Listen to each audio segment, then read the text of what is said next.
Assalamualaikum warahmatullahi wabarakatuh. Kenalkan, saya Siti Lutfia dari instalasi farmasi RSAB Harapan Kita. Saat ini saya akan menjelaskan tentang kiat dan strategi menurunkan medication error di rumah sakit. Outline kita saat ini adalah yang pertama, pengertian dan jenis medication error. Yang kedua, medication error di RSAB Harapan Kita. Yang ketiga, strategi menurunkan medication error. Terkait medication safety.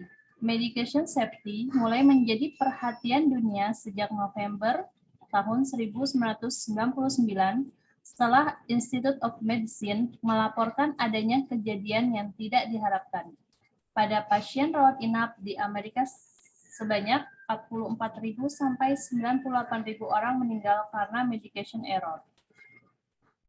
Dan 7.000 kasus disebabkan karena medication error. Medication error merupakan jenis medical error yang paling sering dan banyak terjadi.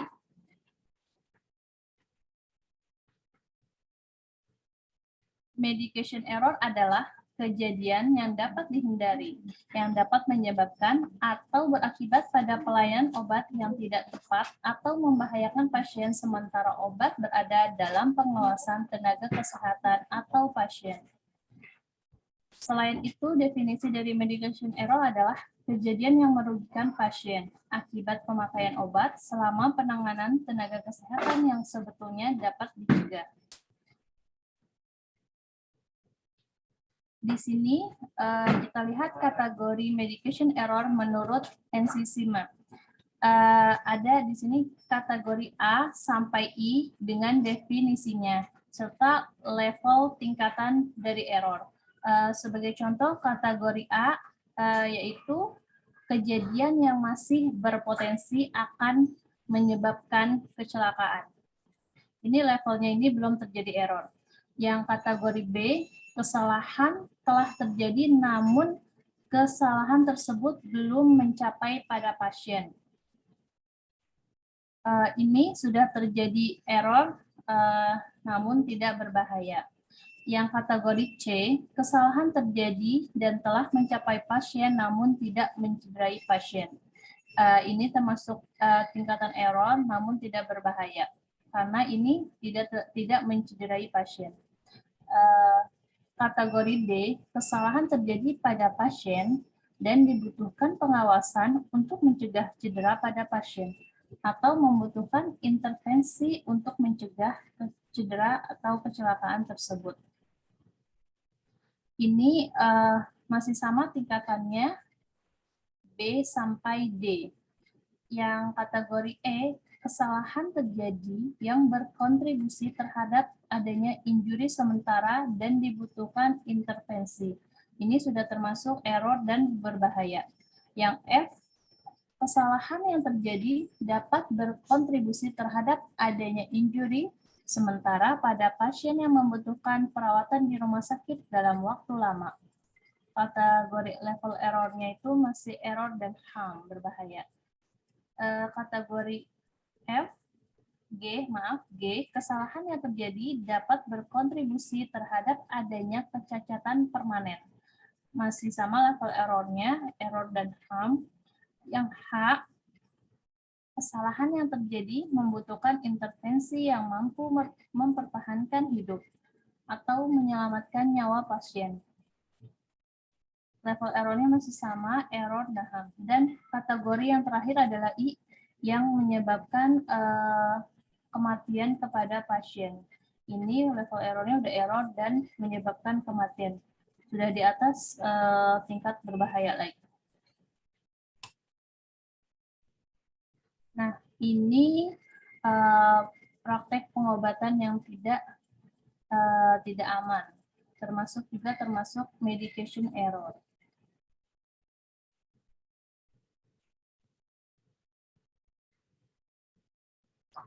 Ini di sini kesalahan errornya ini dari berawal bisa dari dokter, dari apoteker, juga dari perawat. Ada near miss atau kesalahan kepada pasien yang nantinya akan menyebabkan error itu dengan tingkatan berbahaya sampai tidak berbahaya. Yang tadi kita lihat kategori level errornya ya. Di sini multidisiplinnya tadi seperti dokter, tenaga kefarmasian, perawat, tenaga kesehatan lainnya, dan tenaga administrasi pun juga bisa menyumbangkan error yang terjadi. Selain dari multidisiplin, para pemberi asuhan juga ada faktor lain, seperti faktor perilaku petugas, kurangnya pengetahuan, kelemahan sistem, dan lain-lain sebagainya. Nah, lanjut jenis medication error. Di sini ada 4 tahap-tahapnya. Yang pertama adalah prescribing error, kesalahan dalam peresepan. Yang kedua, transcribing error, kesalahan penerjemahan resep. Yang ketiga, dispensing error, kesalahan penyiapan dan meracik obat. Yang keempat, administration error, kesalahan penyerahan obat atau kesalahan dalam pemberian obat. Yang pertama, error dalam tahap peresepan atau prescribing. Contoh-contohnya yaitu seperti salah nama obat, dosis obat tidak tepat, rute pemberian obat tidak tepat, penulisan angka, satuan tidak jelas di dalam dosis atau satuan dosis, terus penggunaan istilah atau singkatan yang tidak lazim, yang hanya dimengerti oleh profesi tertentu atau orang tertentu. Jadi di sini kita ada singkatan-singkatan yang sudah biasa kita gunakan. Identitas pasien salah, kayak salah nempel lembar identitas pasien, barcode ya kita bilangnya, terus ada kontraindikasi, ada interaksi obat, ada duplikasi pengobatan, dan instruksi verbal yang tidak jelas. Ini termasuk dalam error dalam tahap peresepan.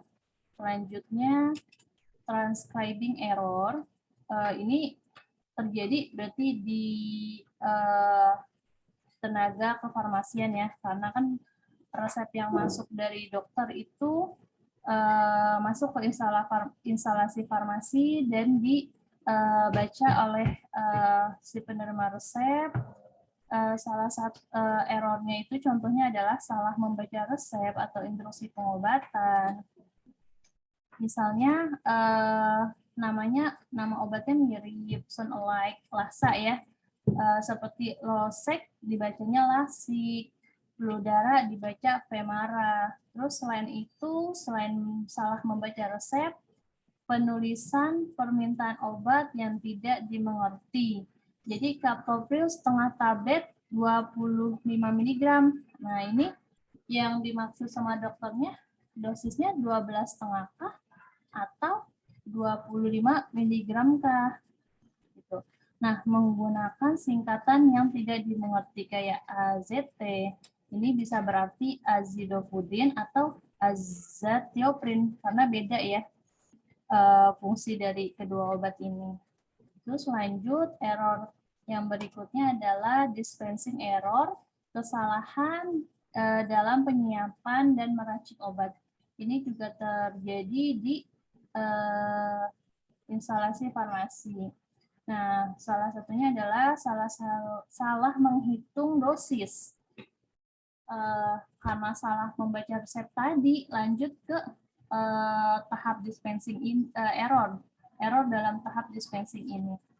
Salah membaca resep atau permintaan tertulis dokter. Terus salah mendengar permintaan lisan. Makanya di sini pentingnya adalah TBA, Pak. Jadi kita mengulang kembali apa yang telah dokter infoin ke kita. Misalnya dokter, ini ya Mbak, Lasik 1 kali sehari 1 tablet 40 mg. Terus kita mengulang kembali apa yang telah dokter bicarakan kepada kita dan kita tulis. Setelah kita dengar, kita tulis lagi dan konfirmasi kembali. Terus salah menghitung dosis ini bisa jadi juga karena tidak memeriksa kesesuaian dosis. Lanjut, masih kesalahan penyiapan dan meracik obat. Yang kedua ini salah mengambil obat dan meracik obat. Contohnya, salah membaca etiket atau label obat, menyiapkan lebih dari satu sediaan sekaligus, mengambil obat dari banyak wadah sekaligus, cara meracik obat tidak benar, menyiapkan dan meracik obat di tempat yang banyak gangguan, cahaya kurang terang, bising, terlalu panas atau dingin. Nah, kalau misalnya contohnya ya, kalau cahaya kurang terang lebih ke ini sih racikan puyat gitu ya. Di situ ada bahan apa yang seharusnya nggak masuk, kan bisa kita lihat kalau dalam cahaya yang terang tuh bisa ketahuan itu ada nggak bahan-bahan lain yang masuk ke dalam puyer. Jadi untuk mencegah error-error ke tahap berikutnya. Terus yang ketiga, salah memberi label atau etiket obat. Memberi etiket obat tidak sesuai dengan resep atau instruksi pengobatan atau aturan pakai tidak sesuai. Contoh lainnya, memberi label atau etiket obat yang tidak benar, nama pasien tidak sesuai. Ya bisa jadi ini karena fokusnya ya petugas, bisa juga dari pas error di peresepan lanjut ke error di tahap dispensing ini bisa jadi. Makanya kita juga perlunya konfirmasi ya, konfirmasi ke perawat, ke dokter, ke pemberi asuhan yang lain. Nah, dispensing error yang keempat itu adalah salah dalam penyimpanan. Penyimpanan obat yang tidak tersusun dengan baik, menyimpan obat yang sudah kadaluarsa, menyimpan obat tanpa identitas jelas, menyimpan obat lasa yang saling berdekatan. Nah, di sini kalau obat yang sudah kadaluarsa masih disimpan, takutnya saat terburu-buru atau kejadian emergensi, nah obat yang diberikan ke pasien itu ternyata sudah kadaluarsa. Itu yang dihindari. Segera mungkin apabila menemukan obat kadaluarsa segera dipisahkan atau dibuang ke, kalau dia bentuknya ampul dibuang ke safety box kayak gitu. Terus error yang keempat ini adalah tahap penyerahan obat atau tahap pemberian obat. Kalau di farmasi itu di instansi di farmasi rawat jalan, penyerahan obat ini kan langsung kepada pasien. Kalau di rawat inap, tahap administrasi ini kan diberikan oleh perawat langsung kepada pasien. Ini error yang di sini contohnya adalah waktu pemberian obat tidak tepat, cara pemberian obat tidak benar, rutenya, kecepatannya, dosis obat tidak tepat atau salah, memberikan obat yang seharusnya tidak diberikan, obat tertukar pada pasien yang namanya sama, obat benar, pasiennya salah, tertukar. Harusnya untuk pasien A, ternyata dikasih untuk pasien B. Terus selanjutnya, nah, ini medication error ini seperti Swiss cheese, jadi kayak lapisan-lapisan keju gitu. Di sini pentingnya adalah apoteker itu melakukan pengkajian resep. Jadi kalau misalnya tidak ada pengkajian resep di sini, semuanya serba terburu-buru, harusnya kan ya kalau misalnya dari awal nih di lapisan yang pertama, kalau misalnya di situ sudah ada bariernya dari dokter tidak salah menulis resep, terus pada barir yang kedua, farmasi melakukan pengkajian resep, baca resepnya benar, terus farmasi juga menyiapkan obatnya benar, terus yang ke lapisan yang keempat di pasien rawat inap itu pasien perawat memberikan obat ke pasien dengan verifikasi 5-7 benar, itu pasien akan mendapatkan obat sesuai dengan permintaan dokter. Tapi kalau misalnya dari awal pun udah salah, jadi itu dia masih lanjut lagi errornya, sehingga pasien yang mendapatkan obat yang salah. Nah, di sini tuh error-error itu sebenarnya bisa dicegah pada setiap tahap. Nah, ini yang tadi dibilang ya. Jadi sangat pentingnya pelayanan kefarmasian, terutama farmasi klinik. Dari mulai awal, penelusuran riwayat penggunaan obat, rekonsiliasi, pengkajian, pelayanan informasi obat, konseling, sama PTO. Sehingga bisa mencegah kejadian yang tidak diinginkan. Kalau misalnya semua tahap ini dikerjakan, itu bisa memperkecil peluang terjadinya medication error. Nah, ini dia. Lapisan penghalang ya, pelayanan farmasi. Nah, ini contoh resep ya. Nama Leonase. Di sini dosis obat yang diracik untuk pasien FA tidak sesuai dengan resep. Lembar permohonan meracik obat sitostatika dan protokol terapi. Nah, petugas farmasi salah membaca dosis obat Leonase injeksi. Pada resep manual dan lembar permohonan meracik obat sitostatika yang dituliskan oleh dokter, angka 6 terlihat seperti angka 0. Nah, di sini mulai ini ya, dari mulai peresepan, terus penerjemahan resep, transcribing. Jadi setiap orang kan tulisannya beda-beda ya, ada yang imut-imut, ada yang bisa dibaca gitu, maksudnya jelas gitu ya. Nah, di sini juga tahap nih, sebenarnya tahap konfirmasinya sudah perawat membenarkan dosis obat yang salah. Leonase 3000 tersebut pada saat konfirmasi oleh petugas farmasi. Lalu obat diracik oleh petugas farmasi. Nah, obat yang salah diserahkan ke ruang perawatan, namun perawat yang akan memberikan obat menyadari bahwa obat tersebut salah dosis. Nah, jadi ini dari tahap peresepan, tahap penerjemahan resep, tahap penyiapan. Nah, ini errornya ini barrier-nya adalah terakhir di perawat di tahap pemberian obat. Jadi perawat ini melakukan verifikasi tujuh benar dengan mengecek namanya, dosisnya, ternyata di sini dosisnya salah.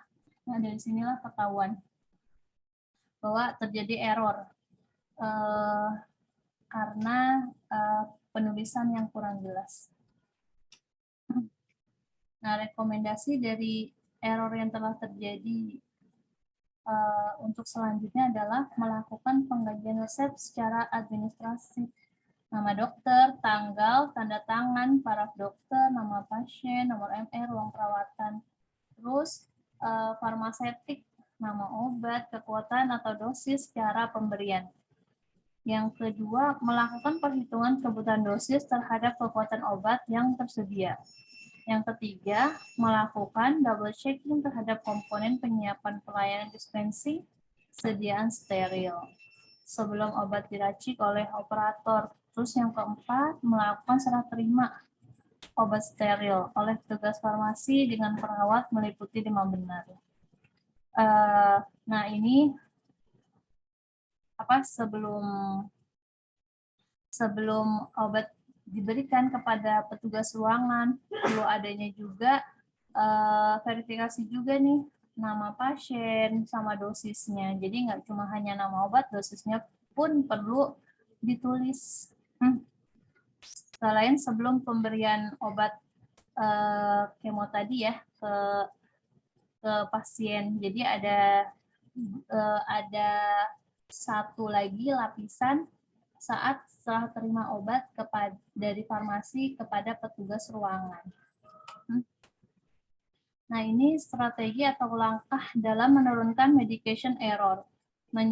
menjadikan prescribing error dan dispensing error sebagai indikator mutu unit, mensosialisasikan pengukuran indikator mutu prescribing error dan dispensing error ke staf dan unit terkait, mengumpanbalikan setiap laporan indikator mutu terkait medication error kepada unit terkait untuk dapat ditindaklanjuti agar tidak terulang kembali, membuat laporan insiden keselamatan pasien jika ada kejadian medication error, serta melakukan analisa dengan investigasi sederhana.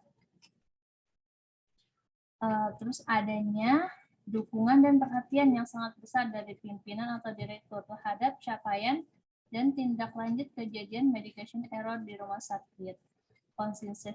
Konsisten dalam mengimplementasikan standar akreditasi PKPO, SKP, dan PMKP. Mengoptimalkan penggunaan aplikasi elektronik prescribing untuk mencegah prescribing error. Nah, ini kan tadi salah satu contohnya adalah karena dari awal ya penulisan resep obat kemoterapi sitotoksik itu belum secara elektronik. Nah, di sini peran dokter dalam mencegah prescribing error, mengevaluasi obat yang digunakan pasien, menelusuri atau menanyakan riwayat penggunaan obat pasien, adanya alergi, adanya efek samping obat, dan kontraindikasi. Menulis resep secara cermat, akurat, lengkap, dan jelas. Tidak menggunakan istilah atau singkatan dalam peresepan obat, membuat instruksi verbal dengan jelas. Peran apoteker dan tenaga teknik kefarmasian, petugas farmasi dalam mencegah dispensing error. Ini melakukan pengkajian telaah resep atau instruksi pengobatan. Ini masuk dalam PKPO 5.1. Pengkajian resep itu terdiri dari 3, pengkajian secara administrasi, farmaseutik, dan klinis. Di mana administrasi itu identitas pasien, nama, tanggal lahir, jenis kelamin, berat badan, dan tinggi badan. Makanya untuk perawat atau dokter menulis dokter menulis berat badan dan tinggi badan, dan perawat mengingatkan juga, Pak, cuma hanya strip aja biar resep itu bisa kirim, tapi ini benar-benar lengkap diisi nama dan paraf dokter. Kalau untuk paraf dokter kan di elektronik resep itu kan nggak ada ya, jadi karena udah masuk akun dokter masing-masing belum ada paraf dokter. Tanggal resep, ruangan atau unit asal resep. Nah, terus pengkajian secara farmaseutik ini nama obat, bentuk, dan kekuatan sediaan. Jadi dokter itu menuliskan nama obat, bentuknya apa harus jelas, misalnya dia tablet. Terus kekuatan sediaannya, misalnya perlunya berapa, kekuatan sediaannya 50 mg kah, 100 mg kah, itu mesti ditulis, nggak cuma hanya misalnya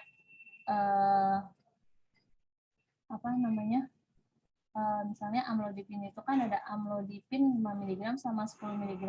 Nggak hanya ditulis amlodipin tablet gitu. Tiba-tiba di bawahnya dosisnya, aturan minumnya itu 1 kali sehari 1 tablet. Nah, ini yang diminta berapa? 5 mg atau 10 mg? Ini harus jelas. Lalu nanti banyak persepsi tentang dosis ini. Terus pengkajian secara klinis, ketepatan indikasi, dosis, dan waktu penggunaan obat, duplikasi pengobatan, alergi, efek samping, kontraindikasi, dan interaksi obat yang berisiko. Nah, kayak alergi ini kan udah semuanya ya, di pengkajian awal di diri pun udah ada pasien itu ada alergi atau enggak, alergi obat kah, alergi makanan kah, itu udah ditulis ya. Jadi semoga sih nggak kelewat ya pas di penulisan resep. Selanjutnya, nah, mencegah tahap dalam dispensing error. Nah, terjalinnya komunikasi yang baik antar tenaga kesehatan dan pasien, menyediakan referensi informasi obat. Kita ada MIMS, ada ISO, ada juga aplikasi untuk tentang terkait obat, yaitu leksikon yang bisa diakses terbatas ya, nggak bisa semuanya untuk akses. Terus apalagi? Nah, ini pada tahap penyiapan dispensing error itu memisahkan obat yang kemasannya mirip. Jadi kalau yang laksa itu ya, yang kelihatannya sama, ternyata isinya beda. Jadi itu harus dipisahin. Memisahkan obat dengan nama yang mirip juga. Menyimpan obat high alert di tempat terpisah. Obat high alert ini perlu diberikan tanda stiker high alert. Kalau misalnya di luar instalasi farmasi ada obat high alert dengan nama pasien tertentu, itu disimpan di lemari tertentu ya. Jadi di stiker high alert yang pertama, terus di lakban merah ditandain sekeliling untuk nyimpen obat high alert ini. Jadi nggak jadi satu sama obat lainnya ya. Nah, yang selanjutnya tidak menyimpan obat yang rusak atau kadaluarsa. Jadi bukan sebaiknya sih, memang tidak boleh di luar instalasi farmasi itu menyimpan obat kecuali yang ada di troli atau kit emergency, karena itu termasuk obat emergency yang sudah bisa disimpan di luar instalasi farmasi. Nah, ini masih tahap mencegah error pada tahap dispensing, yaitu sesuaikan beban kerja. Kalau misalnya beban kerjanya berlebih, itu kan bisa menimbulkan keletihan. Nah, misalnya kan kita udah ada jam kerja ya, kalau banyak lembur, fisik jadi cepat letih lah ya, nanti bisa menyebabkan kesalahan. Nah, selain itu ada faktor lingkungan. Jadi tempat kerja itu harus nyaman mungkin, cahaya, tidak bising, sama suhu ruangan. Suhu ruangannya juga nggak dingin, nggak panas gitu ya, jadi nyaman lah ya, kayak gitu. Nah, ini distribusi obat dengan unit dose dispensing, UDD ya. Yang belum tahu kepanjangan UDD nih, unit dose dispensing. Jadi penyiapan obat untuk per satu kali minum selama obat disiapkan selama 24 jam. Jadi misalnya dia pagi minum obat ini sudah disiapkan dalam satu kantong, nanti siang juga satu kantong, malam satu kantong. Melakukan telaah atau verifikasi obat sebelum diserahkan ke pasien atau perawat. Nah, ini yang tadi, verifikasi. Verifikasi 5-7 benar. Terus melakukan double check untuk pemberian obat high alert. Nih, kalau untuk pemberian obat high alert, mesti ada dual verification ya. Sebenarnya di keperawatan dalam pemberian obat udah ya. Namun ada beberapa sempat tuh saya lihat di ruang kemuning karena pemberian cairan ya. Kalau cairan itu infus rata-rata masih satu. Jadi siapa penanggung jawab, siapa yang memberikan awal, dia tanda tangan sendiri. Harusnya tetap ada sama ya, dual verification. Jadi double check dua tanda tangan sebagai buktinya. Nah, ini mencegah administrasi error dalam tahap pemberian. Pertama, memeriksa instruksi pengobatan sebelum pemberian obat ke pasien. Jadi ini misalkan perawat mau ngasih obat, tetap harus ngelis dulu instruksi dokternya apa, terus dicek lagi benar nggak obat yang sudah diserahkan oleh farmasi sebelum diberikan kepada pasien. Terus melakukan identifikasi pasien. Ya, balik lagi ke verifikasi 5-7 benar ya nama pasiennya. Terus menghindari hal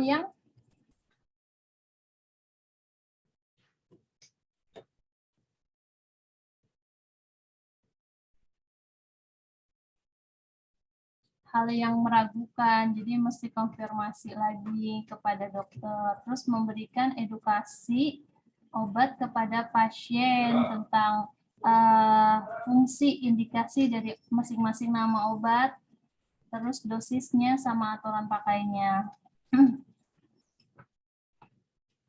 Nah, ini peran perawat dalam mencegah administration error. Yang pertama, cara pemberian obat tujuh benar. Ya, benar pasien, benar obat, benar dosis, benar waktu, benar cara rute pemberian, benar dokumentasi, benar informasi. Ini sih kalau misalnya saya lihat di lembar pengobatan di ruangan, hampir semuanya ya sudah benar. Paling yang kurang-kurang itu biasanya benar dokumentasi yang masih kurang. Jadi misalnya perawat udah pernah perawat udah ngasih obat nih, tapi belum ada tanda tangannya, kayak gitu. Nah, ini medication error yang disebabkan kelemahan sistem dalam proses penggunaan obat dan faktor manusia berdampak sangat bermakna pada tingginya mortalitas, morbiditas, dan biaya pelayanan kesehatan. Pelayanan kesehatan yang lebih aman dapat dilakukan melalui berbagai upaya untuk memperkuat lapisan pertahanan sehingga medication error yang terjadi tidak terpapar ke pasien. Dokter, tenaga kefarmasian, perawat, tenaga kesehatan lainnya berperan sebagai lapisan-lapisan pertahanan yang dapat mencegah atau memitigasi medication error sehingga dapat meningkatkan keselamatan pasien. Ini saling bersinergi ya dari dokter, farmasi, perawat, dan PPA lainnya. Ya, sekian mengenai medication safety dari saya. Terima kasih. Assalamualaikum warahmatullahi wabarakatuh.